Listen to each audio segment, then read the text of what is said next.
আসসালামু আলাইকুম এভরিওয়ান।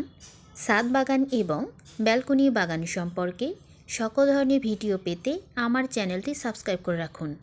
যদি ভালো লাগে তাহলে লাইক, কমেন্ট অ্যান্ড শেয়ার করবেন। আলহামদুলিল্লাহ, টমেটো গাছটা টমেটো দিয়ে ভরে গিয়েছে। আমি যা আশা করেছিলাম তার থেকে অধিক ফলন হয়েছে। এঁটেল মাটি থেকে এত ফলন পাবো আশা করিনি। পরিচর্যা করলে অনেক ধরনের পরিচর্যা করা যায়, গাছের পরিচর্যার শেষ নেই। তবে পরিচর্যা করার অনেকেরই সময় হয়ে ওঠে না। এর ভিতর থেকে বিশেষ যদি কয়েকটা পরিচর্যা করা যায় তাহলে অবশ্যই ভালো ফলন পাওয়া যাবে। আমি প্রথম থেকে ভিডিও দিয়ে আসতেছি, টমেটোর বীজ বপন থেকে শুরু করে টমেটোর ফলন পর্যন্ত। আপনারা যদি আমার ভিডিওতে দেখানো নিয়ম অনুযায়ী গাছ লাগান এবং পরিচর্যা করেন তাহলে অবশ্যই ভালো ফলন পাবেন। আমরা সবাই জানি এঁটেল মাটিতে সব ধরনের ফসল হয় না, হাতে গোনা কয়েকটা ফসল হয়। আমি আল্লাহর ওপর ভরসা করে সব ধরনের গাছ লাগিয়েছি এবং বিশেষ কয়েকটি পরিচর্যা করেছি।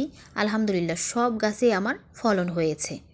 আপনারা যদি সঠিকভাবে বীজ বপন করেন এবং চারা রোপণ করেন, সঠিকভাবে পরিচর্যা করেন তাহলে অবশ্যই ফলন পাবেন।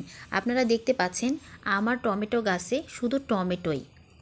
সত্যি আমি আশা করিনি যে এত ফলন পাবো, অবিশ্বাস্য।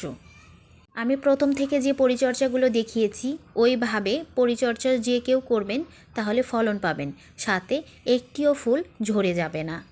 আমার হয়তো বা 1 থেকে 2টি ফুল ঝরে গিয়েছে, এর বেশি ফুল ঝরে যায়নি। ওইটা অনেক সময় পানি কম দেওয়ার কারণে ঝরে যেতে পারে। আপনাদের পানির পরিমাণ ঠিক রাখতে হবে। প্রত্যেকটা ডালে ডালে মনে হচ্ছে ফুলে ফুলে ভরে গেছে। এগুলো সবগুলোতেই টমেটো এসেছে, বাট ছোট এই জন্য ভিডিওতে আসতেছে না। আর যেগুলো বড় হয়েছে সেগুলো তো দেখতেই পাচ্ছেন, প্রচুর পরিমাণে ফলন হয়েছে।